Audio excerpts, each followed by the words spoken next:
bukan karena beliau, karena Jokowi kamu dengarkan dulu saya bicara. Itu, ya. Halo. Anda tidak punya wewenang bertindak dan jangan tunjuk saya. Yang saya punya tidak tunjuk kamu. Adalah saya tidak tunjuk kamu. Adalah kuasa hukum saudara Joko Widodo. Anda bukan kuasa hukum Joko Widodo. Anda tidak punya legal standing. Udah, saya ke Bung Raja. Omongan Anda cuma omongan pasal tidak bernilai secara hukum. Kamu situ. Siapa wewenang Anda menyuruh saya duduk? Kemerdekaan menyatakan pendapat. Saudara nyuruh saya duduk. Saya untuk berbicara pendapat. Apaan? Saudara tidak punya kewenangan bertindak. Saudara. Gimana Oke Zoners? Seru kan episode Rakyat Bersuara kali ini? Sebelum lanjut nonton, jangan lupa like, komen, dan subscribe. Kalau udah, yuk kita lanjut nonton lagi. Kriminalisasi itu berasal dari kata kriminal, ya.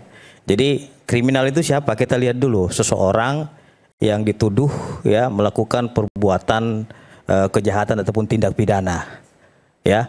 Terus orang tersebut tidak melakukan perbuatan tindak pidana, dipaksakan melakukan perbuatan pidana. Nah, itu kriminalisasi. Jadi kalau konteks di UGM itu namanya diskresi, kewenangan mereka. Mau matikan lampu kayak mau matikan AC, itu hak mereka karena itu bukan punya Bang Roy. Melanggar HAM itu mah. Itu petugas di sana. Itu diskresi. Jadi bahasanya jangan disebut kriminalisasi. Ini Bang Aiman, saya merinding melihat mereka ini dikit-dikit kriminalisasi. Tapi mereka tidak menyadari mereka yang mengkriminalisasi Pak Jokowi di sini. Hari ini Pak Jokowi diam ya, tidak mau berkomentar terlalu jauh karena Pak Jokowi telah menyerahkan persoalan ini kepada penegak hukum. Sebagaimana amanat daripada Undang-Undang Dasar 1945. Mas lawyernya, Mas lawyernya Jokowi enggak? Cara saya nggak potong-potong. Mas lawyernya Jokowi Tunggu dulu. Tunggu dulu. Punya standing. Anda bilang kebebasan berpendapat. Iya. Anda bilang kebebasan menyatakan pikiran. Anda sendiri yang memandangkan demokrasi di sini. Anda nggak punya legal standing. Anda ngerti nggak Undang-Undang Dasar 45 pasal 28? Nggak bisa, nggak sah. Bukan, Anda nggak ngerti hukum, makanya Anda ingin sendiri pikiran Anda sendiri yang paling benar. Orang nggak ngerti hukum, nggak punya legal standing ngomong soal hukum. Pendapat di sini. Itu loh. Siapa bilang Jokowi diam? Anda tadi sudah bicara. Saya bicara dulu. Jangan potong dulu. Ya, jangan kamu potong dulu. Setelah membuat laporan polisi. Bentar. Diam kamu. Dari tadi kamu bicara dulu.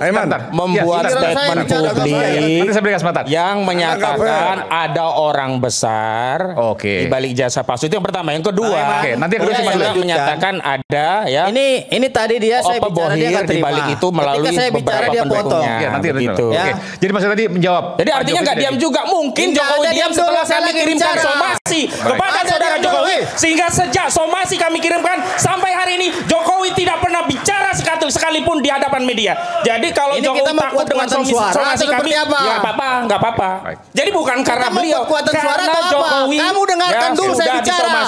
Itu, ya. Halo. Anda tidak punya wewenang dan jangan tunjuk saya. Yang saya punya tidak tunjuk kamu. Saya tidak tunjuk kamu. Adalah kuasa hukum saudara Joko Widodo. Anda bukan kuasa hukum Joko Widodo. Anda tidak punya legal standing. Udah, saya ke Bung Raja. Omongan Anda cuma omongan pasal tidak bernilai secara hukum. Kamu situ. Siapa wewenang Anda menyuruh saya duduk? Kemerdekaan menyatakan pendapat. Saudara nyuruh saya duduk. Saya untuk berbicara pendapat. Apaan? Saudara tidak punya kewenangan bertindak. Saudara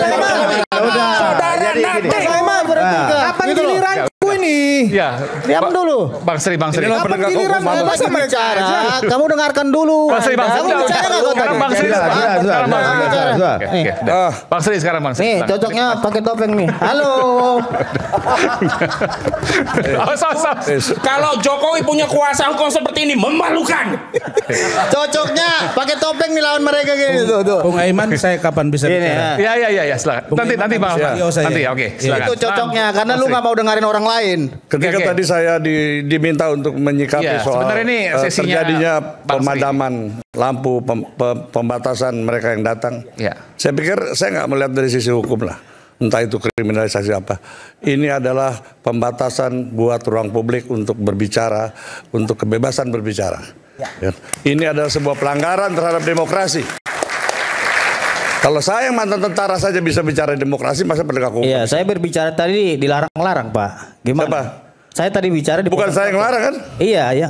Saya lagi ngomong. Sampean, ya saya kan? bertanya. Loh, iya, dia yang ngomong kan? Iya, bukan saya. Kebebasan berpendapat harusnya kita saling mendengarkan. Nah, itu dia. Anda bisa ceritakan, Pak Sri, apa yang terjadi kalau berdasarkan pengalaman Anda sebagai intelijen dan lain sebagainya? Pastinya ada intervensi, ya kan? Ada intervensi. Pasti. Ya. Saya bisa pastikan. Karena saya berada di sana. Cirinya gimana intervensi itu kalau? Jelas saja.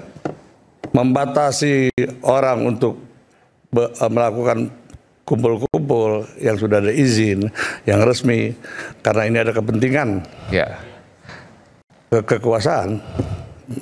Ini pasti akan dilakukan pembatasan. Itu umum dilakukan dulu misalnya. Saya nggak bilang dulu tuh kapan ya, mungkin Orde Baru, mungkin awal-awal izin, saya mau bertanya dengan Bapak.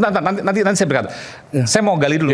Ini umum dilakukan oleh, ya saya nggak tahu berapa pihak misalnya, intelijen dan lain sebagainya. Ya saya buktinya mereka ada di sana pada saat peristiwa itu. Ya. Untuk menghambat kegiatan ini. Pak Surya sendiri mengatakan tadi kan. Iya. Ini dugaan ya? Bukan dugaan, ini bukti. Sudah terjadi, Mas. Bukan, maksudnya ini ada yang mengorkestrasi. Iya, ada. Kenapa bisa seperti itu? Padahal UGM kan lembaga independen. Pertanyaan siapa, Pak? Apanya, Pak? Intervensi gitu. Kan gini, kan kalau maaf saya tidak memotong, cuman tadi katanya ada yang mengintervensi. Silakan ngomong aja, Pak. Maksud saya kalau memang ada yang mengintervensi, tadi ada orang. Prof. Surya sudah bilang, ya kan, bahwa siapa? ada pihak-pihak yang mematikan lampu, yang membatasi orang masuk. Itu bukan intervensinya tadi. Yang mematikan lampu sudah jelas dikatakan Bang Roy tadi. Bahwa yang mematikan lampu itu adalah petugas. Kan begitu. Nah yang mengintervensi. Petugasnya nggak ngerti kita. Oknum kita tanya siapa yang matikan. Oh nyatanya. Ini kalau gini cuma debat kusir aja. Iya di restroom sama lobby masih nyala. Ya intervensinya.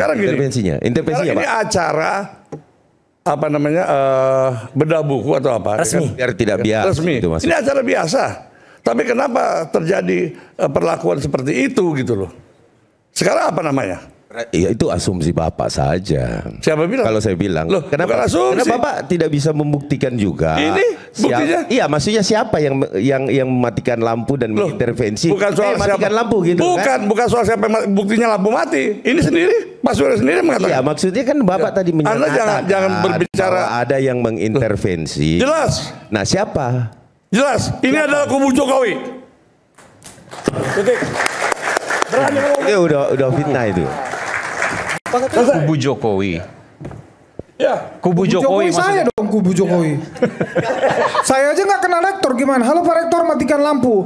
Analisa Bapak itu terlalu cetek. Ini lebih konyol lagi. Terlalu cetek. Kalau nelpon UGM. Pertanyaannya yang terlalu menyudutkan. Ini lebih konyol lagi kalau nelpon rektor dengan Bapak Rektor. Rektornya seorang ibu-ibu. Rektornya ibu-ibu di telepon halo Pak Rektor. Ini konyol banget. Siapa yang bilang bekas bin? Dia yang bilang bekas bin. Saya nggak pernah bilang. Loh, saya bilang.